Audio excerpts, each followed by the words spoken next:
और ये executive action को समझना बहुत इंपॉर्टेंट है कि होता कैसे, चलती कैसे, और इसीलिए मैं इसको बोलता हूँ कि कंपोनेंट्स ऑफ स्टेट में जो सबसे इंपॉर्टेंट हिस्सा है वो एग्जीक्यूटिव है। मतलब it is like that part of the car, ये इंजन है कार का, एक तरीके से आप समझ लीजिए कि अगर ये इंजन नहीं होगा तो फिर गाड़ी पूरी हमने रेडी कर दी, बहुत सुंदर गाड़ी बना दी, इतने फीचर्स डाल दिए, उसका कोई मतलब नहीं, क्योंकि गाड़ी स्टार्ट ही नहीं हो सकती, चल ही नहीं सकती, वो गाड़ी आगे ही नहीं बढ़ सकती, तब तक उसका कोई मतलब नहीं है। ठीक है, अब हम इसको थोड़ा सा समझने की इस पूरे सिस्टम को कोशिश करते हैं। Let's try it. नहीं समझ में आएगा आप कमेंट करके पूछ लेना। तो आप ट्रंप को देखते हो, ठीक है, और आप कहते हो ट्रंप और उसके गैंग ऑफ गूंस, मैं उसको बड़ा फेमसली कहता हूँ कि ट्रंप एंड ट्रंप का गैंग ऑफ गूंस। तो डोनाल्ड ट्रंप है उसमें, पीट हेक्सेथ आ जाता है उसमें, मार्को रूबियो आ जाता है उसमें, ये सब उसका क्या है, सब उसका काउंसिल है। तो ट्रंप और उसके मिनिस्टर्स, ये सब लोग एग्जीक्यूटिव का काम कर रहे हैं। ये लोग प्रेसिडेंट है, ट्रंप प्रेसिडेंट है और उसके काउंसिल जो है, तो ये लोग एग्जीक्यूटिव का काम कर रहे हैं। They are the political executive. फिर उनके देश में भी ब्यूरोक्रेट्स होते हैं जो कि परमानेंट एग्जीक्यूटिव्स हैं। बात समझ में आ गई। अब उनके देश में भी एक लेजिस्लेचर है, ऑब्वियसली, उसका नाम क्या है, कांग्रेस। उनके देश में जो लेजिस्लेचर है कांग्रेस, क्या ट्रंप कांग्रेस का हिस्सा है? क्या ट्रंप कांग्रेस में बैठता है? क्या ट्रंप और उसके मिनिस्टर्स कांग्रेस में बैठते हैं?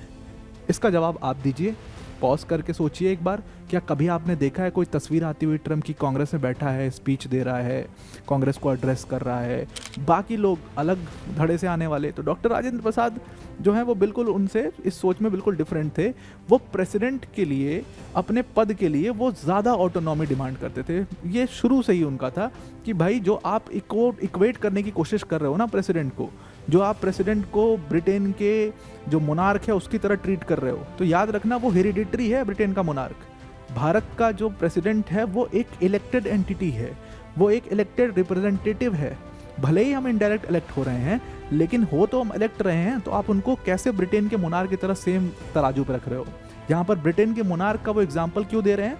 क्योंकि आपको ध्यान में होगा, मैंने आपको बताया भी था कि ब्रिटेन का जो मोनार्क है, पहले उसके पास ताकत हुआ करती थी, बाद में उससे ताकत ले ली गई थी, और वो सारी ताकत ब्रिटेन में लेजिस्लेचर को चली गई। बहुत अच्छा शब्द जो है एनसीईआरटी में भी लिखा हुआ है, आप लक्ष्मीकांत ने भी पढ़ोगे, हर पॉलिटी की इंपॉर्टेंट किताब में पढ़ोगे, इसमें लिखा हुआ है that council of ministers is collectively responsible for the to the Lok Sabha. ये बात लिखी हुई है आर्टिकल 75 सब क्लॉज 3 में। आपको आर्टिकल याद रखने की कोई ज़रूरत नहीं है, मैं कोर वाले में आपको ये सब और डिटेल में पढ़ाऊंगा। अभी तो सिर्फ आपके लिए एक स्ट्रक्चर क्रिएट किया जा रहा है बेसिक लेवल पर। कलेक्टिव रिस्पॉन्सिबिलिटी का एक लाइन है जिसको आप चाहो तो लिख लो कि भाई council of ministers is collectively responsible to the Lok Sabha. तो नमस्कार दोस्तों, एक बार पॉलिटी सीरीज फ्री सीरीज़ में आपका फिर से स्वागत है यूपीएससी मंजिल बाय अनअकैडमी चैनल पर। और इस पर हमने ऑलरेडी काफ़ी ज़्यादा कवर कर लिया है बेसिक लेवल पर अपनी डिस्कशंस को। ये एनसीईआरटी मतलब कोर एनसीईआरटी की डिस्कशंस नहीं है, मतलब एनसीईआरटी की लाइन बाय लाइन नहीं है, लेकिन एनसीईआरटी का पूरा क्रक्स जो है वो हमने अब इन सारे लेक्चर्स में, इन सारे वीडियोस में ख़त्म कर लिया है। तो लास्ट लेक्चर में जो हमने डिस्कस किया था वो कंपोनेंट ऑफ स्टेट, यानी कि हमने स्टेट के बारे में डिस्कस करना शुरू किया था। स्टेट जिसको हम रफली गवर्नमेंट कह देते हैं, एक्चुअल में वो स्टेट सिर्फ गवर्नमेंट नहीं होता है, गवर्नमेंट के अलावा भी बहुत सारी चीज़ें उसके अंदर आती हैं। आर्टिकल 12 का जिक्र किया था मैंने, हालांकि आर्टिकल 12 को हम फंडामेंटल राइट्स में काफ़ी डिटेल में समझने वाले, और हमने स्टेट को क्यों समझा था ये भी हमने सब देखा था लास्ट लेक्चर में, और वहाँ पर फिर हमने लेजिस्लेचर को समझा था, सेपरेशन ऑफ पावर्स को समझा था। ये सारी डिस्कशंस हम ऑलरेडी कर चुके हैं। तो आई होप आप अभी तक जब यहाँ पर इस पूरे सफ़र में यहाँ तक पहुँचे हो, 4 वीडियोस या 4 एपिसोड्स आप देख चुके हो, जिसको मैं काफ़ी डिटेल में कवर कर चुका हूँ। यहाँ पे हमने एक पूरी जर्नी समझ ली है अभी तक कॉन्स्टिट्यूशन की, कॉन्स्टिट्यूशन में राइट्स समझ लिया है, और फिर गवर्नमेंट समझ लिया है। तो मतलब दोनों पर्सपेक्टिव से अब हमें चीज़ें थोड़ी थोड़ी खाका समझ में आ चुका है। अब बेसिक एक स्ट्रक्चर आपके दिमाग में, एक फ्रेमवर्क आपके दिमाग में भी तैयार हो चुका होगा कि पॉलिटी को अप्रोच करना कैसे है, और जब हम एडवांस या कोर पे जब जाएंगे, कोर वाली चीज़ें जब शुरू करेंगे, तो उसमें हमें कैसे कैसे अप्रोच करना है। ये सारी चीज़ें अभी तक आपको आई होप क्लियर हो चुकी होंगी। मैं आपको बोलता भी रहता हूँ कि I am very open for the doubts. अगर आपको कोई भी डाउट है आप कमेंट में कमेंट कर दीजिए, उस पर रिप्लाई करने के लिए मैं बिल्कुल रेडी हूँ। मैं कमेंट सब पढ़ता हूँ आपके जो भी है। तो आज की जो हमारी डिस्कशन है वो कंपोनेंट्स ऑफ स्टेट, दूसरे कंपोनेंट के ऊपर, यानी कि एग्जीक्यूटिव के ऊपर ये डिस्कशन होगी। और यहाँ पर मैंने आपको पिछले लेक्चर में कहा था कि मैं एग्जीक्यूटिव और लेजिस्लेचर को दोनों को मिला के एक ही वीडियो में, एग्जीक्यूटिव और जुडिशरी को दोनों को मिला करके एक ही वीडियो में कवर कर दूंगा, जो कि शायद पॉसिबल नहीं है, क्योंकि एग्जीक्यूटिव में ही कोशिश करूंगा मैं कि जुडिशरी भी इसी वीडियो में कवर हो जाए, लेकिन अगर नहीं हो पाता है तो उसको आधा अधूरा नहीं छोड़ेंगे, पूरा कवर ही करेंगे। तो ये वीडियो का लेंथ 1.5 घंटे 2 घंटे चला जाएगा। तो इसलिए एग्जीक्यूटिव जहाँ तक होता है उसके बाद एक बार मैं टाइम चेक कर लूँगा कि कितना टाइम हो गया, और अगर हो गया होगा 1 घंटे के करीब में तो उसको फिर वहीं पे रोक देंगे और जुडिशरी हम नेक्स्ट में कवर ही किया जाएगा। क्योंकि ये एग्जीक्यूटिव को जब हम डिस्कस करते हैं, कंपोनेंट ऑफ स्टेट यानी कि एग्जीक्यूटिव दूसरा कंपोनेंट, वो बहुत ही इंपॉर्टेंट कंपोनेंट हो जाता है ये स्टेट का। क्यों इंपॉर्टेंट कंपोनेंट हो जाता है स्टेट का? क्योंकि आप जितना भी टेक्निकली काम होता हुआ देख रहे हो ना, जैसे बुलडोजर चल रहा है, वो एक एक्शन है। कौन ले रहा है? स्टेट ले रहा है। कौन ले रहा है? एग्जीक्यूटिव ले रहा है। आप कोई भी सरकारी ऑफिस में जाते हो, आप कोई कागज़ बनवाते हो, आप कुछ भी बनवाते हो, कुछ भी मतलब कोई भी टेक्निकली कोई पॉलिसी का इम्प्लीमेंटेशन है, आपसे गैस सिलेंडर घर पे पहुंचना, कोई भी योजना है उसका इम्प्लीमेंटेशन है, सब कुछ करने की जिम्मेदारी एग्जीक्यूटिव की होती है। ये पुलिस एक्शन या जो भी आप देखते हो, मतलब everything under the sun, everything under the sun, वो सब एग्जीक्यूटिव एक्शन है। और ये एग्जीक्यूटिव एक्शन को समझना बहुत इंपॉर्टेंट है कि होता कैसे, चलती कैसे, और इसीलिए मैं इसको बोलता हूँ कि कंपोनेंट्स ऑफ स्टेट में जो सबसे इंपॉर्टेंट हिस्सा है वो एग्जीक्यूटिव है। मतलब it is like that part of the car, ये इंजन है कार का, एक तरीके से आप समझ लीजिए कि अगर ये इंजन नहीं होगा तो फिर गाड़ी पूरी हमने रेडी कर दी, बहुत सुंदर गाड़ी बना दी, इतने फीचर्स डाल दिए, उसका कोई मतलब नहीं, क्योंकि गाड़ी स्टार्ट ही नहीं हो सकती, चल ही नहीं सकती, वो गाड़ी आगे ही नहीं बढ़ सकती, तब तक उसका कोई मतलब नहीं है। तो इसीलिए कहते हैं कि एग्जीक्यूटिव की फंक्शनिंग को समझना बहुत इंपॉर्टेंट है। यू बीइंग एन एडमिनिस्ट्रेटर, आप क्योंकि एडमिन में ही जाओगे, क्योंकि आपके एडमिन सर्विसेज में जाओगे, एडमिनिस्ट्रेटिव सर्विस में ही जाओगे, इसीलिए इसको एडमिनिस्ट्रेटिव सर्विस कहते हैं। उसमें आपको एग्जीक्यूटिव की प्रक्रिया, एग्जीक्यूटिव के प्रोसीजर समझना बहुत ज़्यादा इंपॉर्टेंट हो जाता है। गवर्नमेंट ऑफिसेस में काम कैसे होते हैं, गवर्नमेंट ऑफिस की जिम्मेदारी क्या होती है, आपकी बीइंग एन एडमिनिस्ट्रेटर जिम्मेदारी क्या होती है, ये सब कुछ हम इसी प्रक्रिया यानी इस कंपोनेंट को समझने में ही समझते हैं। तो अगर हम एक बहुत बहुत ही ऊपरी लेवल पर, सुपरफिशियल लेवल पर अगर हम कहें कि एग्जीक्यूटिव का सबसे, चलो एक काम बता दो जो एग्जीक्यूटिव करता हो, सबसे बेसिक, जैसे हमने बोल दिया ना कि लेजिस्लेचर एक काम करता है भाई, लॉ बनाता है, पॉलिसी बनाता है। हमने एक बोल दिया ना कि जुडिशरी एक काम करता है कि लॉ को चेक करता है, या मतलब कह सकते हो आप जुडिशियल रिव्यू करता है, वो उसका चलो एक काम हो गया जो हर कोई, every Tom Dick and Harry can answer. एक चीज़ अगर आपसे पूछी जाए कि एग्जीक्यूटिव क्या करता है, तो सिंपल सा उसका, बहुत ही सिंपल, बहुत ही सुपरफिशियल लेवल पर उसकी डेफिनेशन है कि भाई एग्जीक्यूटिव जो है वो लेजिस्लेचर ने जो भी पॉलिसीज़ बनाई हैं या जो भी लॉज बनाए हैं उसको एग्जीक्यूट करता है, या उस लॉ को ग्राउंड पर, और आसान भाषा में कहें तो उस लॉ को ग्राउंड पर ले करके जाता है। जैसे कि एक एग्जांपल के तौर पर आपको बताता हूं, मान लीजिए कि पॉलिसी बना दी गई रिजर्वेशन की पॉलिसी बना दी गई कि भाई इतना % रिजर्वेशन इकोनॉमिकली वीकर सेक्शंस को दिया जाएगा। तो अब ये पूरी पॉलिसी बना दी गई, इसका नोटिफिकेशन आउट हो गया। अब यहाँ से एग्जीक्यूटिव का काम शुरू होता है। इसके बाद से, इस नोटिफिकेशन के निकलने के बाद से जितने भी गवर्नमेंट ऑफिसर्स हैं वहाँ पर ये नोटिफिकेशन चस्पा होगा।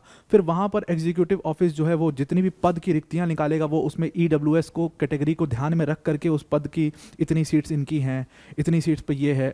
फिर उसमें एक पूरी गाइडलाइंस निकाली जाएंगी कि किन मापदंडों पे आप देखोगे कि कौन इकोनॉमिकली वीकर है, कौन नहीं है। ये सारा काम जो हो रहा है ना, जितना ऑफिशियल वर्क है, ये जितना एडमिनिस्ट्रेटिव काम है, ये पूरा एग्जीक्यूटिव करता है।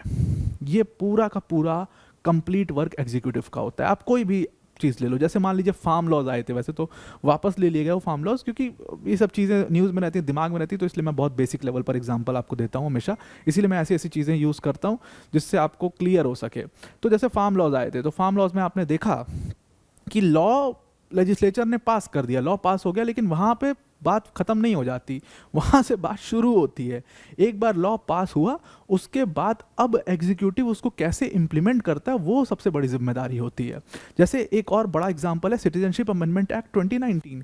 तो सिटीजनशिप अमेंडमेंट एक्ट आया 2019 में।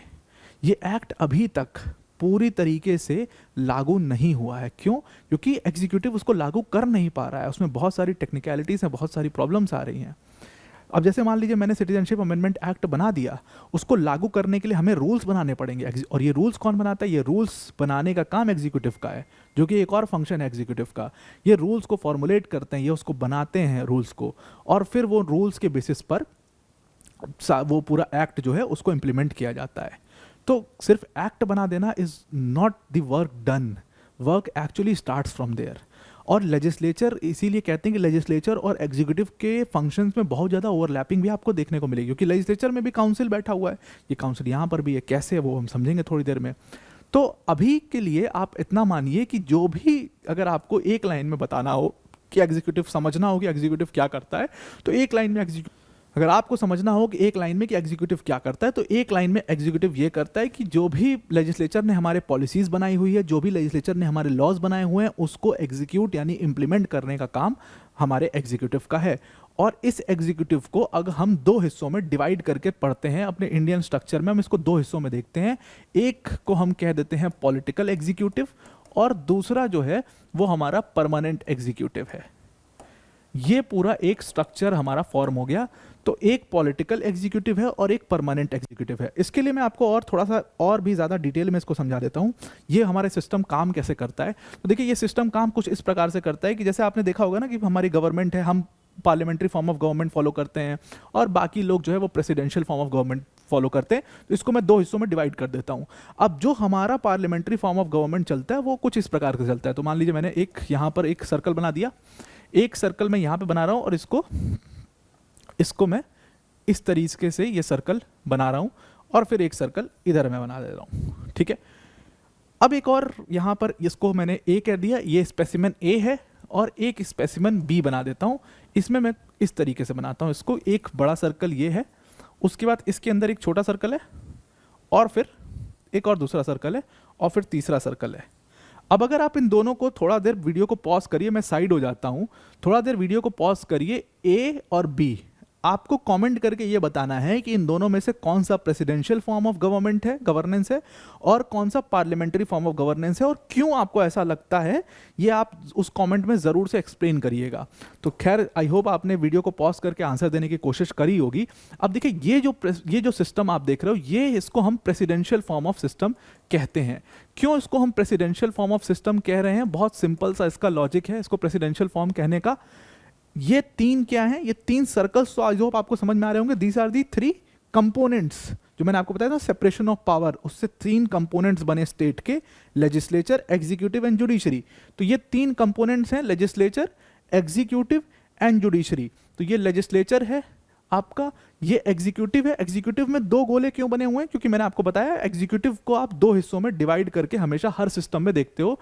एक ये पॉलिटिकल एग्जीक्यूटिव आपका हो गया, और ये आपका एक परमानेंट एग्जीक्यूटिव हो गया। तो आप जो ब्यूरोक्रेट बन रहे हो वो एक्चुअली में आप परमानेंट एग्जीक्यूटिव के हिस्सा हो जाते हो। उसके बाद ये तीसरा सर्कल आपको दिखाई दे रहा है जो कि जुडिशरी का सर्कल है। फाइन, ये प्रेसिडेंशियल फॉर्म ऑफ गवर्नमेंट क्यों है और ये पार्लियामेंट्री फॉर्म ऑफ गवर्नमेंट क्यों है, इसको हम थोड़ी देर में, बस थोड़ी सी देर में इसको हम डिस्कस कर रहे हैं। अभी मैं आपको बस समझाता हूं। अब यहां पर आप क्या देख रहे हो, यहां पर ये बड़ा वाला सर्कल लेजिस्लेचर है, उसके बाद आपको दो ये एक ही में जुड़े हुए सर्कल दिख रहे हैं। तो ये एग्जीक्यूटिव है, ऑब्वियसली ये पॉलिटिकल एग्जीक्यूटिव है, और ये आपका परमानेंट एग्जीक्यूटिव यहां पर हो गया, और उसके बाद फिर आपका ये जुडिशरी आ गया। ऐसा कुछ सिस्टम है, ये प्रेसिडेंशियल, ये पार्लियामेंट्री। अब फर्क क्या है प्रेसिडेंशियल और पार्लियामेंट्री सिस्टम में? फर्क आपको यहां पर दिख रहा होगा। जो हमारा पार्लियामेंट्री फॉर्म ऑफ गवर्नमेंट है, जो पार्लियामेंट्री सिस्टम है, उसमें लेजिस्लेचर, और लेजिस्लेचर के अंदर ही ये पॉलिटिकल एग्जीक्यूटिव आपको ध्यान दे रहा है, दिखाई दे रहा है। ये पॉलिटिकल एग्जीक्यूटिव लेजिस्लेचर के अंदर क्यों बनाया हुआ है? वहीं आप प्रेसिडेंशियल फॉर्म में देख रहे हो कि प्रेसिडेंशियल फॉर्म में जो लेजिस्लेचर है और जो एग्जीक्यूटिव है उसका एक दूसरे से कोई वास्ता नहीं, कोई लेना देना नहीं है। हाँ, एक दूसरे के काम में चेक्स एंड बैलेंसेस का काम कर सकते हैं, पर इन दोनों का आपस में कोई भी लेना देना नहीं है। तो अब अगर आपको इन दोनों सिस्टम्स को समझना है तो एक एक एग्जाम्पल के तौर पर हम इसको देखने समझने की कोशिश करते हैं। जैसे प्रेसिडेंशियल फॉर्म ऑफ गवर्नमेंट है, ये हमने देखा है कि यूएसए में फॉलो की जाती है, और हमने कई जगह कई किताबों में पढ़ा भी है। हमने ये पार्लियामेंट्री फॉर्म ऑफ गवर्नमेंट देखा है जो हम कहते हैं कि भाई इंडिया में फॉलो किया जाता है, ब्रिटेन में भी फॉलो किया जाता है, इन सारे देशों में इसको फॉलो किया जाता है। ये सब प्राइम एग्जाम्पल्स हैं, इंडिया, ब्रिटेन, और इसका प्राइम एग्जाम्पल है यूएसए। ठीक है, अब हम इसको थोड़ा सा समझने की इस पूरे सिस्टम को कोशिश करते हैं। Let's try it. नहीं समझ में आएगा आप कमेंट करके पूछ लेना। तो आप ट्रंप को देखते हो, ठीक है, और आप कहते हो ट्रंप और उसके गैंग ऑफ गूंस, मैं उसको बड़ा फेमसली कहता हूँ कि ट्रंप एंड ट्रंप का गैंग ऑफ गूंस। तो डोनाल्ड ट्रंप है, उसमें पीट हेक्सेथ आ जाता है, उसमें मार्को रूबियो आ जाता है, उसमें ये सब उसका क्या है, सब उसका काउंसिल है। तो ट्रंप और उसके मिनिस्टर्स, ये सब लोग एग्जीक्यूटिव का काम कर रहे हैं। ये लोग प्रेसिडेंट है, ट्रम्प प्रेसिडेंट और उसके काउंसिल जो है, तो ये लोग एग्जीक्यूटिव का काम कर रहे हैं। They are the political executive. फिर उनके देश में भी ब्यूरोक्रेट्स होते हैं जो कि परमानेंट एग्जीक्यूटिव्स हैं। बात समझ में आ गई। अब उनके देश में भी एक लेजिस्लेचर है, ऑब्वियसली उसका नाम क्या है, कांग्रेस। उनके देश में जो लेजिस्लेचर है कांग्रेस, क्या ट्रम्प कांग्रेस का हिस्सा है? क्या ट्रम्प कांग्रेस में बैठता है? क्या ट्रम्प और उसके मिनिस्टर्स कांग्रेस में बैठते हैं? इसका जवाब आप दीजिए, पॉज करके सोचिए एक बार। क्या कभी आपने देखा है कोई तस्वीर आती हुई ट्रम्प की कांग्रेस में बैठा है, स्पीच दे रहा है, कांग्रेस को एड्रेस कर रहा है, उससे सवाल पूछे जा रहे हैं, कांग्रेस के अंदर हंगामा हो रहा है? ऐसा आपने कभी नहीं देखा होगा वो तस्वीर। क्यों? क्योंकि बैठता ही नहीं है। यानी कि कांग्रेस का हिस्सा नहीं होती है एग्जीक्यूटिव। यानी कि इस प्रेसिडेंशियल फॉर्म में लेजिस्लेचर में एग्जीक्यूटिव ओवरलैप नहीं करती है, यानी कि लेजिस्लेचर का हिस्सा नहीं होती है। ये बिल्कुल सेपरेट एंटिटी होती है। और इसीलिए ये जो भी एक्शन, जो भी डिसीजन ले लें, वो एटलीस्ट एट द एंड, जैसे आप देख रहे हो ट्रम्प का टैरिफ हो गया, या ट्रम्प ने पूरी जो सिक्योरिटी है यूएस, पूरी जो बॉर्डर्स हैं यूएस के, उसको सील कराने की बात कर दी। ये सारे डिसीजंस जो हैं वो कांग्रेस जा करके इसको रेटिफाई करेगा, इसको रेटिफाई करेगा, तभी जा करके वो इम्प्लीमेंट हो सकते हैं। ये बिल्कुल समझने वाली बात है। वहीं दूसरी तरफ आप पार्लियामेंट्री फॉर्म ऑफ गवर्नमेंट देखते हो। अब आप अपने देश का देखिए, सबसे आसान, अपने देश में आप देखते हो प्रधानमंत्री को और उनके साथ उनके सारे मिनिस्टर्स को। एस जयशंकर साहब को देखिए, अमित शाह साहब को देखिए, पीयूष गोयल साहब को देखिए। इन सब लोग को आपने कभी कभी क्या देखा है हमारे लोकसभा में बैठा हुआ? बिल्कुल देखा हो। या राज्यसभा में बैठा हुआ? निर्मला सीतारमन जी अब राज्यसभा की मेंबर है, तो राज्यसभा या लोकसभा में बैठा हुआ इन मिनिस्टर्स को देखा है? बिल्कुल देखा है। और इसीलिए इस लेजिस्लेचर के अंदर ये एग्जीक्यूटिव वाला, पॉलिटिकल एग्जीक्यूटिव वाला पार्ट बनाया गया है। इसका मतलब क्या है? इसका मतलब सीधी तौर पर यह है कि ये लोग मिनिस्टर बनने से पहले या प्रधानमंत्री बनने से पहले लोकसभा के मेंबर बनते हैं। उसके बाद जो उसमें मेजॉरिटी जिसकी आती है वो प्रधानमंत्री या और प्रधानमंत्री फिर काउंसिल ऑफ मिनिस्टर्स बना लेते हैं। तो इसीलिए ये system parliamentary form of system है और ये प्रेसिडेंशियल फॉर्म ऑफ सिस्टम है। अब जो हम देख रहे थे कंपोनेंट ऑफ स्टेट में एग्जीक्यूटिव को, एक पॉलिटिकल एग्जीक्यूटिव है, एक परमानेंट एग्जीक्यूटिव है। एग्जीक्यूटिव का स्ट्रक्चर समझना बहुत जरूरी है। तो एक तो डिवीजन पॉलिटिकल एग्जीक्यूटिव और परमानेंट एग्जीक्यूटिव के बीच में हो गया। एक डिवीजन फिर हम इसको सेंटर और स्टेट के बीच में कर देते हैं। तो एक सेंट्रल एग्जीक्यूटिव हो जाता है और एक स्टेट एग्जीक्यूटिव। जैसे एक सेंट्रल गवर्नमेंट होती है, एक स्टेट गवर्नमेंट होती है। अगर आप एग्जाम्पल के तौर पे देखना चाहो तो भाई एक सेंट्रल गवर्नमेंट है बीजेपी की, प्रधानमंत्री मोदी। उसके बाद अलग अलग राज्यों में अलग अलग गवर्नमेंट है। जैसे वेस्ट बंगाल में ममता बनर्जी की सरकार है, वो स्टेट गवर्नमेंट है। ठीक उसी तरीके से एग्जीक्यूटिव का भी होता है। ऐसे ही एक सेंट्रल एग्जीक्यूटिव होता है और एक स्टेट एग्जीक्यूटिव होता है। तो इस एग्जीक्यूटिव का जो सेंट्रल लेवल पर स्ट्रक्चर है, उसमें सबसे पहले नंबर पर आ जाते हैं हमारे राष्ट्रपति साहब या राष्ट्रपति मैडम। राष्ट्रपति जी, अभी हमारी द्रौपदी मुर्मू जी राष्ट्रपति, तो प्रेसिडेंट सबसे पहले लेवल पर एग्जीक्यूटिव का हेड होता है। और प्रेसिडेंट को ये नाम में ही सारे फंक्शंस होते हैं, प्रेसिडेंट के नाम से ही सारे डिसीजंस लिए जाते हैं। प्रेसिडेंट इसीलिए टॉप पर आ जाता है यहाँ पर। प्रेसिडेंट, वाइस प्रेसिडेंट इसके सबसे इंडिस्पेंसेबल यूनिट माने जाते हैं एग्जीक्यूटिव के। तो एग्जीक्यूटिव के सेंट्रल लेवल की शुरुआत प्रेसिडेंट और वाइस प्रेसिडेंट से होती है। उसके बाद इसमें प्राइम मिनिस्टर और काउंसिल ऑफ मिनिस्टर्स आ जाते हैं। अब ये बात आपको ध्यान में रखनी है कि प्रेसिडेंट, प्राइम मिनिस्टर और काउंसिल ऑफ मिनिस्टर्स ये सब जो हैं उसके पार्ट होते हैं। और मैंने आपको एक बात बताई थी जब लेजिस्लेचर पढ़ा रहा था, वाइस प्रेसिडेंट, बस आप कंफ्यूज मत होना कि वाइस प्रेसिडेंट जो होता है ना वो पार्लियामेंट का हिस्सा नहीं होता है। यहाँ पर एग्जीक्यूटिव, सेंट्रल एग्जीक्यूटिव का हिस्सा जरूर है वाइस प्रेसिडेंट, लेकिन इसको आप पार्लियामेंट से कंफ्यूज मत करना, क्योंकि ये सब लोग पार्लियामेंट में भी हैं। तो आप ऐसा कंफ्यूज मत करना कि वाइस प्रेसिडेंट पार्लियामेंट का हिस्सा होता है, ये बात आप ध्यान में रखना। तो प्रेसिडेंट, और प्रेसिडेंट के नाम में ही सारा एक्शन लिया जाता है, और प्रेसिडेंट को executive head of the state भी बोला जाता है। लेकिन प्रैक्टिकली हम जो बार बार बात करते भी हैं और हम जो बार बार बात सुनते भी हैं कि प्रेसिडेंट के पास उतनी पावर नहीं होती जितना हम सुनते हैं, ये बात सही है। इसके ऊपर हम थोड़ी देर में अभी चर्चा करने वाले हैं। तो ये तो सेंट्रल लेवल एग्जीक्यूटिव हो गया। उसके बाद स्टेट लेवल एग्जीक्यूटिव आ गया। इसी तरीके से स्टेट लेवल एग्जीक्यूटिव में जैसे हमारे सेंट्रल लेवल पर प्रेसिडेंट होता है, वैसे ही स्टेट लेवल पर जब आप आ जाते हो तो वहाँ आपके गवर्नर साहब आ जाते हैं, गवर्नर हो जाते हैं। उसके बाद जैसे यहाँ पर आपको प्राइम मिनिस्टर दिखाई दे रहे हैं, वैसे ही यहाँ पर आपको चीफ मिनिस्टर दिखाई देंगे। और फिर चीफ मिनिस्टर का अपना एक काउंसिल होता है काउंसिल ऑफ मिनिस्टर्स का, तो वैसे ही स्टेट काउंसिल ऑफ मिनिस्टर्स आ जाते हैं, ये आपका स्टेट एग्जीक्यूटिव हो जाता है। तो अब आपको थोड़ा सा स्ट्रक्चर जो है वो आई होप पूरी तरीके से क्लियर हो गया होगा कि आपको एक सेंट्रल लेवल ऑफ एग्जीक्यूटिव दिख रहा है। एग्जीक्यूटिव का पहले दो हिस्से, एक पॉलिटिकल एग्जीक्यूटिव, फिर परमानेंट एग्जीक्यूटिव, फिर एक सेंट्रल लेवल पर एग्जीक्यूटिव आ रही है, और फिर एक स्टेट लेवल पर एग्जीक्यूटिव आ रही है। इस तरीके से पूरे स्ट्रक्चर से ये पूरा काम होता है। अब आते हैं बात इसके ऊपर जो एक दिमाग में सवाल आ सकता है, आपके आना भी चाहिए, कि आपने कहा परमानेंट एग्जीक्यूटिव, चलो ठीक है जी, परमानेंट एग्जीक्यूटिव हो गया, क्या परमानेंट एग्जीक्यूटिव में भी ऐसा कोई डिवीजन होता है क्या कि सेंट्रल परमानेंट एग्जीक्यूटिव और स्टेट परमानेंट एग्जीक्यूटिव? अब इसका जवाब आपको देना है। जो प्रशासनिक अधिकारी होते हैं, क्या वो सेंट्रल प्रशासनिक अधिकारी और स्टेट प्रशासनिक अधिकारी होते हैं क्या? इसका जवाब आपको देना है। हाँ है वैसे तो इसका जवाब, यस है, लेकिन आपको थोड़ा सा मुझे एग्जाम्पल के तौर पे दो प्रशासनिक अधिकारियों के नाम लिखो, मतलब उनके पोस्ट लिखो, और कहो कि दी ये सेंट्रल है और ये स्टेट है। ये आप कमेंट में ज़रूर बताइएगा, ये पता होना चाहिए। होता है, बिल्कुल होता है। परमानेंट एग्जीक्यूटिव के भी दो हिस्से होते हैं, एक सेंट्रल लेवल पर और एक स्टेट लेवल पर। और इसीलिए जो जितने भी आप स्टेट लेवल के एग्जाम देखते हो ना, हम कह देते हैं, चलो बता ही देते हैं, स्टेट पीसीएस के जितने एग्जाम देखते हो, उससे जो प्रशासनिक अधिकारी आ रहे हैं वो सारे स्टेट परमानेंट ऑफिसर्स हैं, वो सारे स्टेट परमानेंट एग्जीक्यूटिव्स हैं। और जो सेंट्रल यूपीएससी से जो आ रहे हैं वो सब परमानेंट सेंट्रल परमानेंट एग्जीक्यूटिव्स हैं। अटैच वो भले स्टेट से हैं, लेकिन वो सेंट्रल सर्विसेज में है। भले हो सकता है कि वो किसी ना भाई काम तो किसी ना किसी स्टेट में ही करेंगे, अटैच वो स्टेट ऑफिस से होंगे, लेकिन वो परमानेंट सेंट्रल एग्जीक्यूटिव्स हैं।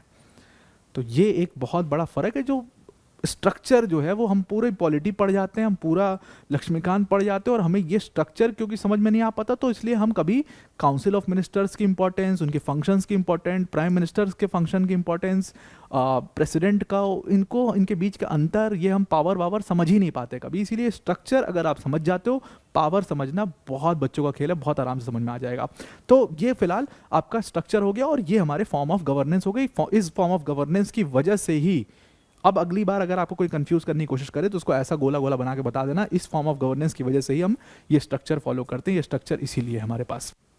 अब हम अपनी एग्जीक्यूटिव की कोर डिस्कशन को स्टार्ट करते हैं, यानी कि प्रेसिडेंट। मैंने आपको बोला था कि प्रेसिडेंट जो होता है, president is the head of the state. President को हम स्टेट का हेड मानते हैं, गवर्नमेंट का हेड मानते हैं, और प्रेसिडेंट के नाम में ही सारे एग्जीक्यूटिव एक्शंस लिए जाते हैं। ये आया कहाँ से?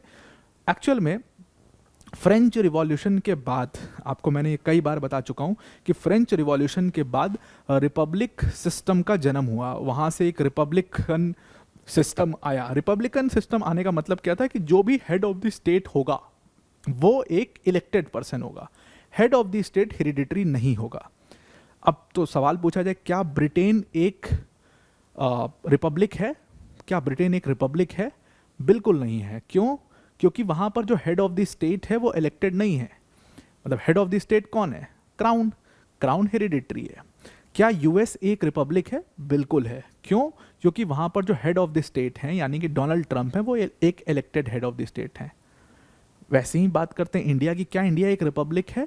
बिल्कुल है, क्योंकि हमारे जो हेड ऑफ द स्टेट हैं वो एक इलेक्टेड हेड है। तो रिपब्लिक का मतलब होगा कि जो भी हेड ऑफ द स्टेट होगा वो एक इलेक्टेड रिप्रेजेंटेटिव होगा। अब सवाल इस पर खड़ा होता है कि head of the state election तो हो रहा है उसका, लेकिन वो इलेक्शन कैसे हो रहा है? इसके अलग अलग सिस्टम्स हैं। जैसे एक डायरेक्ट इलेक्शन का सिस्टम है जो आप यूएस में देखते हो, जहाँ पर ट्रंप कंटेस्ट कर रहे हैं, खुद कंटेस्ट कर रहे हैं। हालांकि इलेक्शन प्रोसेस बड़ा कॉम्प्लेक्स सा है, मैंने इसको एक्सप्लेन भी किया है। अगर आप कहोगे तो एक उसके ऊपर डेडिकेटेड वीडियो बनाएगी, या कोशिश करूंगा मैं लिंक आपको दे दूं इसके डिस्क्रिप्शन में। वो यूएस प्रेसिडेंशियल इलेक्शन और उसके पूरे प्रोसीजर के ऊपर काफ़ी डिटेल्ड वीडियो मैंने बनाई थी, तो वो आप देख सकते हो। तो खैर उस पर नहीं जाते हैं। जो डोनाल्ड ट्रंप हैं वो एक elected head of the state हैं, और इलेक्शन कैसे हो रहा है? डायरेक्ट इलेक्शन, मतलब आप जाके ट्रंप के लिए वोट कर रहे हो एक तरीके से। ठीक उसी तरीके से जब आप भारत में चले आते हो, भारत में जो हेड ऑफ द स्टेट यानी प्रेसिडेंट जो इलेक्ट होता है, द्रौपदी मुर्मू के लिए क्या आपने वोट किया कभी? क्या बहुत लोगों को तो पता भी नहीं होगा कि द्रौपदी मुर्मू हमारी प्रेसिडेंट हैं। बहुत लोग को देश में, मतलब आपकी बात नहीं कर रहा हूँ, बहुत लोग को पता भी नहीं होगा। रामनाथ कोविंद थे और उसके पहले। तो क्यों हमें पता नहीं होता? क्योंकि हम वोट नहीं करते उनके लिए, इसलिए हमें नहीं पता होता। प्राइम मिनिस्टर को सब जानते हैं, मोदी जी को सब जान रहे हैं, दिन भर टीवी पे देख रहे हैं, स्पीच देते हुए देख रहे हैं। और हम इंटरेस्टेड भी इसलिए हैं क्योंकि शायद हमने भी उनके लिए वोट किया हो, या राहुल गांधी जी के लिए वोट किया हो, या किसी और के लिए वोट किया हो। तो इसलिए हम उनको इतना, वो इनकी इतनी प्रेजेंस होती है, टीवी प्रेजेंस इतनी होती है, अपीयरेंस इतना होता है, इसलिए हम उनको इतना देखते भी हैं। तो इसलिए आप जो इंडिया का इलेक्शन देखते हो प्रेसिडेंट का, वो इनडायरेक्ट होता है। इनडायरेक्ट होता है मतलब क्या, कि आपने जिनको इलेक्ट किया है उन्होंने उनको इलेक्ट किया है, यानी कि जो हमारा सेंटर और स्टेट लेजिस्लेचर है उसके मेंबर्स प्रेसिडेंट के इलेक्शन में वोट करते हैं। इलेक्शन हुआ भी था, उसकी तस्वीरें भी आई थी, आपने देखा भी होगा। और यूएस में डिफरेंट सिस्टम है। ऐसा क्यों किया गया? ऐसा इसलिए किया गया, मैंने इसीलिए कहा ना कि जो हमारा संविधान जो लोग बना रहे थे उन्होंने दुनिया भर के कॉन्स्टिट्यूशंस को पढ़ा था, उसके ऊपर मतलब काफ़ी मतलब गहन उसकी समझ थी उनको। तो वो उन्होंने क्या करने की कोशिश करी कि भाई ब्रिटेन मॉडल ऑफ गवर्नेंस और अमेरिकन मॉडल दोनों को, प्रेसिडेंशियल फॉर्म और पार्लियामेंट्री फॉर्म को एक थोड़ा सा उसके बीच में बैलेंस रखने की कोशिश करी थी। इसीलिए एक ऐसा सिस्टम क्रिएट किया गया। मतलब आप देखिए हमारा system highly checks and balances का सिस्टम है। कैसे? अब यहाँ पर प्राइम मिनिस्टर होते और उनका काउंसिल होता, ये सब लोग तो एक पार्टी से आ रहे हो नेसेसरली, भाई ज़्यादातर ऐसा ही होता है कि सब एक पार्टी से हैं। तो हो सकता है ये लोग ऑटोक्रेटिक हो जाएं, तो फिर क्या होगा? तो इसलिए भाई इनके ऊपर भी एक पर्सन बैठाओ, इनके ऊपर प्रेसिडेंट बैठा दो जो चेक रखे। और प्रेसिडेंट का इलेक्शन सिर्फ लोकसभा नहीं कर रहा है, प्रेसिडेंट के इलेक्शन में लोकसभा के अलावा राज्यसभा भी पार्टिसिपेट कर रहा है, स्टेट भी पार्टिसिपेट कर रहा है। तो इसलिए प्रेसिडेंट ऐसा हो जाए कि यही अपना ही प्रेसिडेंट बनवा लेंगे हर बार, वो मतलब वंस इन अ ब्लू, जैसे अभी है वो वंस इन अ ब्लू हो सकता है। वो हम जब डिटेल में प्रेसिडेंशियल इलेक्शन पढ़ेंगे तो और उसका पूरा प्रोसेस समझेंगे तो उसमें आपको समझ में आ पाएगा कि वो once in a blue, once in a while, once in a blue ही हो पाता है। इसीलिए आप बहुत बार ऐसा देखोगे आप पूरे इस सिस्टम में कि कई बार प्रेसिडेंट और प्राइम मिनिस्टर के बीच में आपसी में ही काफ़ी विवाद हो गया। जैसे इंदिरा गांधी जी का हमेशा अपने प्रेसिडेंट से प्रॉब्लम चलती हुई थी, नंबर ऑफ प्रेसिडेंट से, अनलेस और अनटिल उनके अपने प्रेसिडेंट ना आ जाए, एकदम अपने ही ना हो जाए, अनलेस और अनटिल उनके एकदम अपनी पार्टी क्या एकदम उनकी विचारधारा वाले प्रेसिडेंट नहीं आ गए, तब तक वो हमेशा फखरुद्दीन अली अहमद के अलावा वो हम सबसे उनकी प्रॉब्लम थी, सारे प्रेसिडेंट से उनकी प्रॉब्लम थी। और बहुत बड़े क्लैशेस होते थे, इवन पंडित नेहरू के क्लैशेस होते थे बहुत ज़्यादा। तो इस पूरे सिस्टम को एक तरीके से बैलेंस करने के लिए ऐसा किया गया, जो कि बहुत ही शानदार तरीके से किया गया है। अब जो पूरी ड्यूटी है प्रेसिडेंट की, वो क्या होती है? सबसे पहली ड्यूटी, देखो प्रेसिडेंट की ड्यूटी सब कुछ होती है, लेकिन करना सब कुछ उसको एड एंड एडवाइस पर ही है। कैसे, मैं समझाता हूँ। सबसे पहली ड्यूटी तो प्रेसिडेंट की जो कही जाती है, सबसे बेसिक और सबसे फर्स्ट ड्यूटी अगर आपको बतानी हो तो president is the protector of the constitution. कैसे? ये बात उसके ओथ में ही निहित है। जब प्रेसिडेंट बनते हैं और वो ओथ लेते हैं, और बाकी प्राइम मिनिस्टर का ओथ देखिए, आप बाकी मिनिस्टर्स का ओथ देखिए या किसी का और का ओथ देखेंगे, तो प्रेसिडेंट का ओथ उन सबसे अलग है। क्यों? क्योंकि प्रेसिडेंट के ओथ में सीधी बात लिखी गई है कि the protector of the constitution, मतलब कि संविधान को बचाने की शक्ति प्रेसिडेंट के पास है। संविधान को बचाने के लिए प्रेसिडेंट का ऑफिस बनाया गया है। क्यों ऐसा? मान लीजिए कैसे कर पाता है प्रेसिडेंट ऐसे? आप कहो कि यार प्रेसिडेंट को जब रियल पावर्स दी ही नहीं, फिर हम प्रेसिडेंट को संविधान बचाने वाला या प्रोटेक्टर ऑफ द कॉन्स्टिट्यूशन क्यों ही बोल रहे हैं? या तो हम फिर रियल पावर दे देते उनको, फिर उनको प्रोटेक्टर ऑफ द कॉन्स्टिट्यूशन बोलते। हमने प्रोटेक्टर ऑफ द कॉन्स्टिट्यूशन तो साहब बोल दिया, लेकिन पावर उनको दी नहीं, तो प्रोटेक्ट करेंगे कैसे? कर सकते हैं, कैसे कर सकते हैं? जो इंदिरा गांधी जी के टाइम पर किया था और जो बहुत सारे प्रेसिडेंट के टाइम पर किया गया था। कोई भी बिल है, कोई भी बिल है, इसीलिए सबसे आखिरी स्टेप ये होता है उस बिल का कि वो प्रेसिडेंट के पास जा रहा है, प्रेसिडेंट का एसेंट के लिए, प्रेसिडेंट के साइन के लिए। क्यों जाता है? इट इज़ अ सिंबॉलिक वे कि आप प्रेसिडेंट से परमिशन ले रहे हो, और तभी उस बिल को पास हुआ माना जाएगा, तभी वो बिल जो है वो एक्ट बनेगा, जब प्रेसिडेंट के सिग्नेचर उस पर हो जाते हैं। और प्रेसिडेंट सिग्नेचर करेगा या नहीं करेगा, ये किस चीज़ पर डिपेंड करता है? ये इस चीज़ पर डिपेंड करता है कि कहीं वो एक्ट कॉन्स्टिट्यूशन के खिलाफ तो नहीं है, कहीं वो एक्ट कॉन्स्टिट्यूशनल वैल्यूज़ के खिलाफ तो नहीं है, और तब वो उस एक्ट को रिकंसिडरेशन के लिए भेज दिया जाता है। तो ये एक बहुत बड़ा सिंबॉलिज्म है कि president is the protector of the constitution. अच्छा, इसमें ऑब्वियसली कुछ और ताकतें जरूर प्रेसिडेंट के पास होनी चाहिए थी, और थी भी ये ताकतें। धीरे धीरे प्रेसिडेंट की पावर को ना, कहते हैं ना कि वो धीरे धीरे कर्टेल करते चला गया, और अमेंडमेंट्स की वजह से वो पावर कम होती चली गई, और आज ये स्थिति है। एक्चुअल में अगर आप देखो तो हमारे कॉन्स्टिट्यूशन में कहीं भी ऐसा वर्ड मेंशन नहीं था कि प्रेसिडेंट जो है वो एड एंड एडवाइस पर ही काम करेगा, ऐसा वर्ड कहीं पर भी मेंशन नहीं था। लेकिन बाद में इसको मेंशन ज़रूर कर दिया गया।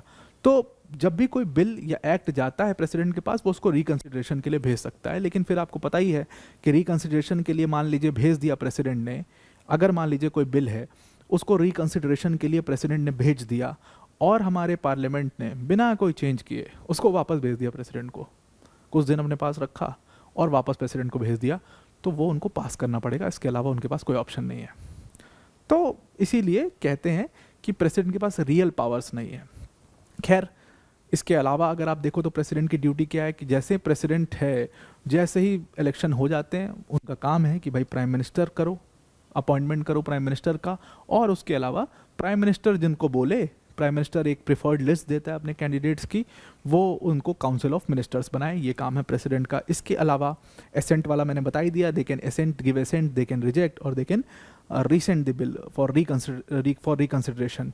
और इसके अलावा उनके पास इमरजेंसी के समय पर बहुत ही ज़्यादा पावर्स होती हैं, जिसको हम काफ़ी डिटेल में कवर करेंगे आने वाले कोर्स में, आने वाले कोर टॉपिक्स में। इसके अलावा उनके पास ऑर्डिनेंस मेकिंग पावर भी होती है। ऑर्डिनेंस मेकिंग पावर का मतलब बहुत सिंपल है। ऑर्डिनेंस क्या होता है कि जब मान लीजिए एक लॉ बनाने की ज़रूरत है, बहुत इमरजेंसी आ गई है, लॉ बनाना ही पड़ेगा उस चीज़ के लिए, कुछ ऐसा इशू हो गया है और पार्लियामेंट सेशन में नहीं है उस समय पर, तो उस समय पर प्रेसिडेंट जो है वो काउंसिल ऑफ मिनिस्टर्स की एड एंड एडवाइस पर एक ऑर्डिनेंस बना देता है, इसको हम अध्यादेश कह देते हैं हिंदी में। और जैसे ही पार्लियामेंट वापस आएगी 6 महीने के अंदर, जब वो दोबारा मिलेगी, तो उस अध्यादेश के ऊपर चर्चा करके उसको या तो पास करेगी या तो रिजेक्ट करेगी। तो इसलिए वो ऑर्डिनेंस मेकिंग पावर भी प्रेसिडेंट के पास है। तो ये सारी कोर ड्यूटीज़ हैं प्रेसिडेंट की जो उनको फुलफिल करनी है।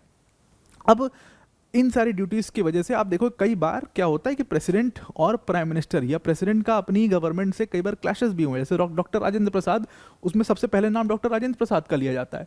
अब क्योंकि डॉक्टर राजेंद्र प्रसाद, आपको पता ही है कि वो कॉन्स्टिट्यूशन मेकिंग प्रोसेस में उन्होंने हिस्सा लिया था। मैंने आपको कहा ही था कि जो लोग कॉन्स्टिट्यूशन मेकिंग प्रोसेस में हिस्सा लिया है, जब वो पावर में आएंगे, गवर्नमेंट बनाएंगे, क्योंकि उन्हीं लोगों ने कॉन्स्टिट्यूशन बनाया भी है और वही लोग फिर पावर में आ रहे हैं, तो क्लैशेस होना एकदम बिल्कुल 100% श्योर है। और वो सबसे पहला क्लैश डॉक्टर राजेंद्र प्रसाद और पंडित नेहरू में देखा गया था।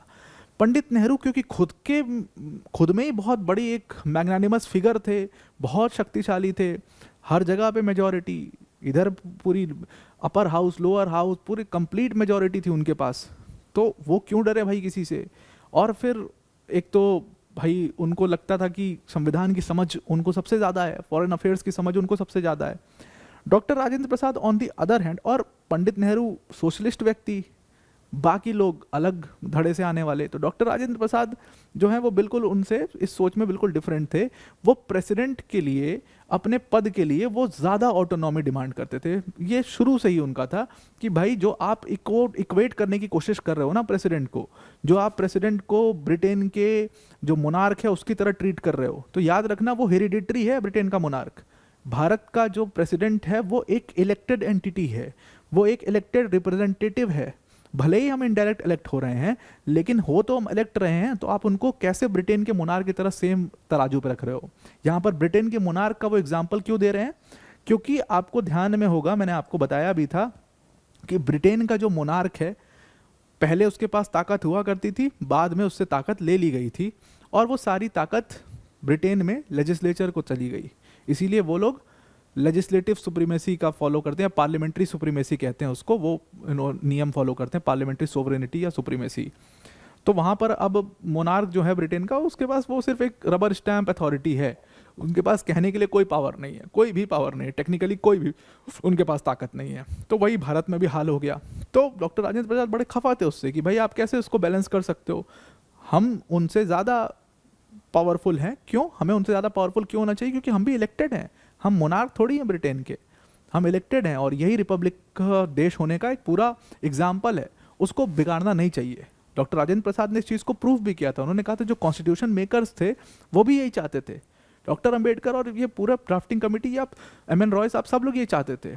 इसीलिए उन्होंने कहा कि कॉन्स्टिट्यूशन में कहीं भी, देखिए कॉन्स्टिट्यूशन का एक आर्टिकल है, आर्टिकल 72, जो कि ये कहता है कि प्रेसिडेंट को प्राइम मिनिस्टर और काउंसिल ऑफ मिनिस्टर्स की एड एंड एडवाइस पर काम करना है।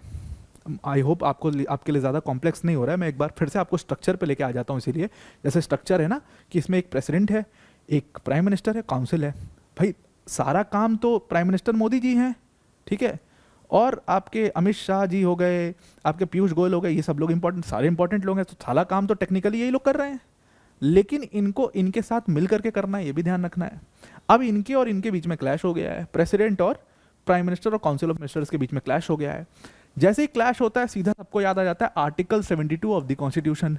आर्टिकल 72 क्या कहता है? आर्टिकल 72 सिंपल सी इतनी बात कहता है कि भाई जो प्रेसिडेंट होगा वो प्राइम मिनिस्टर और उनके काउंसिल ऑफ मिनिस्टर्स की एड एंड एडवाइस पे काम करेगा।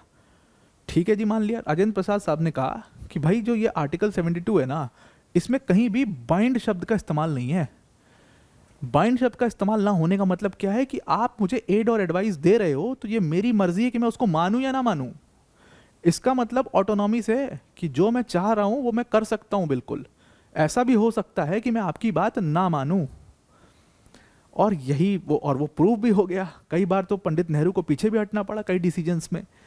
तो इन सारी चीज़ों को देखते हुए फाइनली जब द ग्रेट आयरन लेडी कहते हैं इंदिरा गांधी पावर में आई, तो भाई वो तो बहुत ही ज़्यादा ऑटोक्रेटिक थी, बहुत ज़्यादा।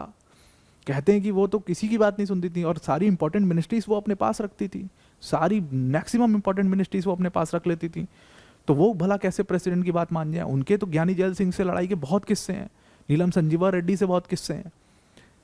तो इंदिरा गांधी जी आई और उन्होंने 42nd कॉन्स्टिट्यूशनल अमेंडमेंट किया। इसीलिए 42nd कॉन्स्टिट्यूशनल अमेंडमेंट को मिनी कॉन्स्टिट्यूशन कहते हैं। आज तक का सबसे बड़ा अमेंडमेंट था और इसके जितनी भी चीज़ें की गई थी मैक्सिमम चीज़ें 44th अमेंडमेंट से ओवरटर्न कर दी गई थी।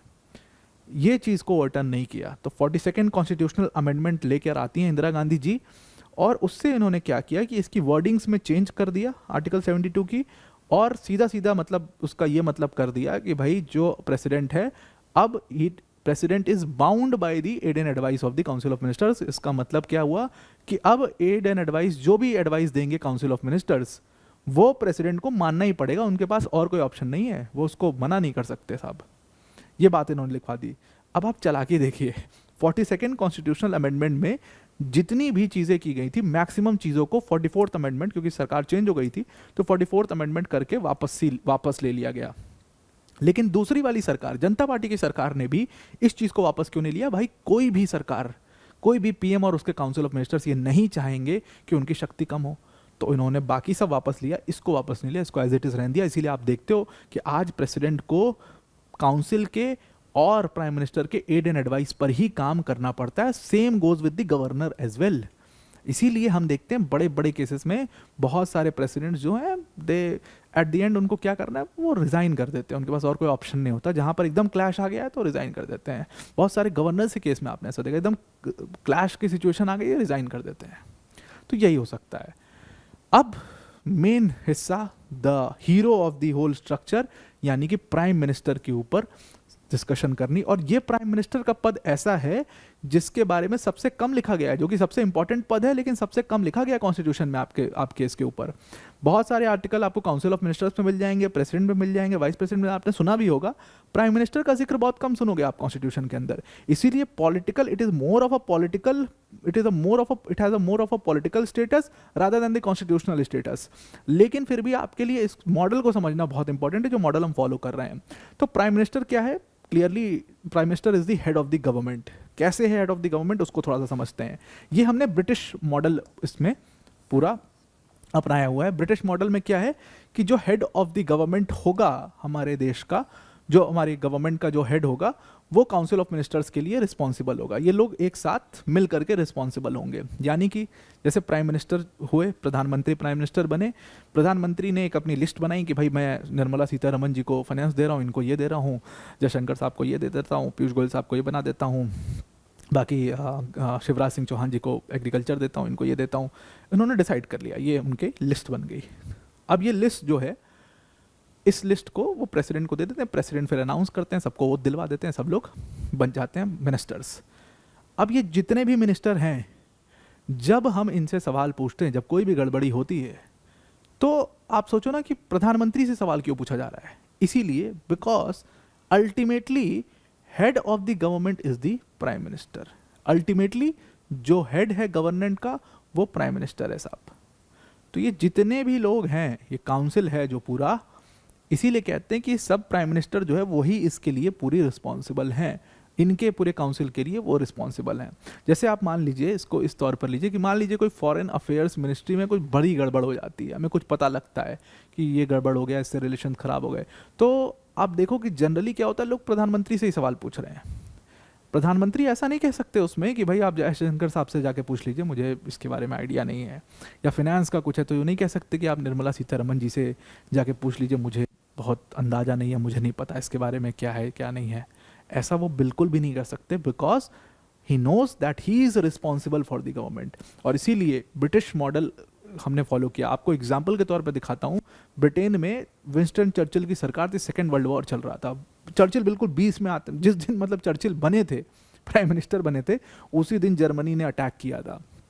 तो चर्चिल पावर में आते हैं, चर्चिल से ही वॉर की भी सारी बातें पूछी जा रही हैं, चर्चिल से ही इकॉनमी के ऊपर भी सवाल पूछे जा रहे हैं। आपको एक बहुत फेमस वो इंटरव्यू चर्चिल का याद होगा, जिसमें चर्चिल ने बड़ा बोल्ड डिसीजन लिया था कि अब हम अपनी कॉलोनीज जो हैं हमारी, एक आखिरी बार उनका इस्तेमाल करेंगे।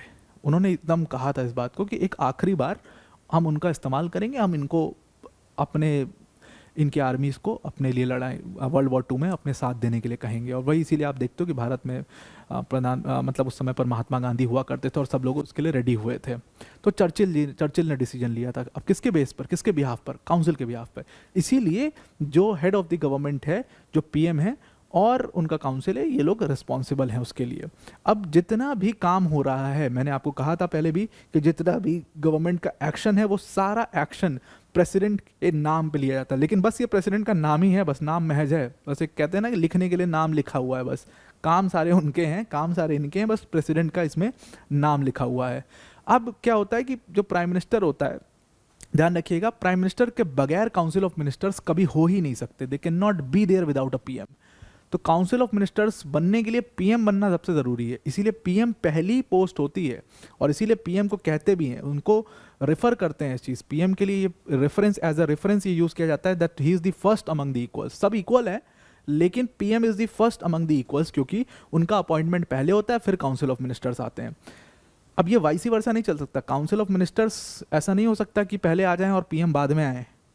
तो पीएम को पहले शपथ दिलानी पड़ेगी, पीएम पहले ओथ लेगा, पीएम लिस्ट दे देगा प्रेसिडेंट को, तब जाके काउंसिल ऑफ मिनिस्टर्स बनेंगे। काउंसिल ऑफ मिनिस्टर्स पहले और पीएम बाद में कभी हो ही नहीं सकता, क्योंकि वो गवर्नमेंट एग्जिस्ट ही नहीं कर सकती।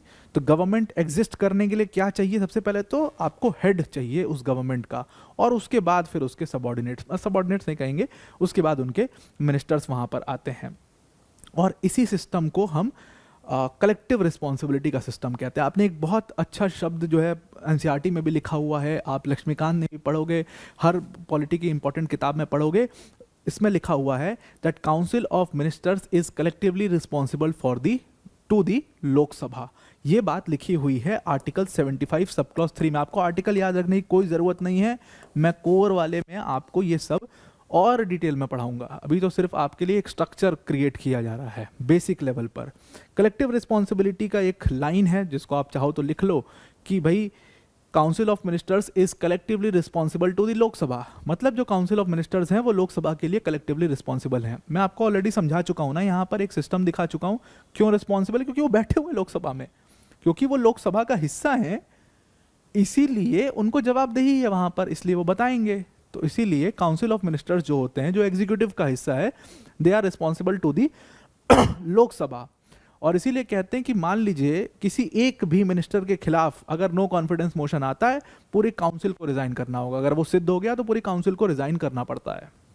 इसीलिए कहते हैं इस चीज़ को बड़े फेमसली कि ये एक शिप है, ये एक नाव है जो कि स्विम भी एक साथ करती है और जो सिंक भी एक साथ होती है, यानी कि तैरते भी ये एक साथ हैं और डूबते भी ये एक साथ हैं, क्योंकि पूरी काउंसिल ऑफ मिनिस्टर्स को ही रिजाइन करना पड़ जाता है। अब काउंसिल ऑफ मिनिस्टर्स आपको पता ही है कि इनके इंपॉर्टेंट फंक्शंस क्या हैं, बहुत सिंपल हैं। सबसे पहले तो पोर्टफोलियोज डिवाइड हो जाते हैं कि भाई फॉरेन अफेयर्स इनके पास होगा, एग्रीकल्चर इनके पास होगा, रेलवेज इनके पास होगा, रोड एंड ट्रांसपोर्ट इनके पास होगा। अब पोर्टफोलियोज के हिसाब से इनको उसमें उन पोर्टफोलियोज जिसको जिसको जैसे जैसे अलॉट होगा उस हिसाब से वो उस डिपार्टमेंट, उस पोर्टफोलियोज के अंतर्गत कई सारे मिनिस्ट्रीज के अंतर्गत कई सारे डिपार्टमेंट्स होते हैं, उस डिपार्टमेंट में वो लोग काम करेंगे। और हर डिपार्टमेंट में एक सेक्रेटरी बना दिया जाता है, प्रिंसिपल सेक्रेटरी जिसको कहते हैं, जो इनको रिपोर्ट करता है। इसके अलावा इनका एक बहुत बड़ा रोल पॉलिसी फॉर्मुलेशन में होता है। भाई मान लीजिए मुझे एग्रीकल्चर मिनिस्ट्री मिल गई, तो एग्रीकल्चर मिनिस्ट्री जब मिली तो मैंने सर्वे कराया, फिर मैंने रिपोर्ट तैयार कराई, फिर मैंने ये समझ पाए कि भाई जो गेहूं की खेती करने वाले किसान हैं उनके साथ दिक्कत है, वो एमएसपी पे नहीं बेच पा रहे हैं या कुछ और दिक्कत मुझे समझ में आई।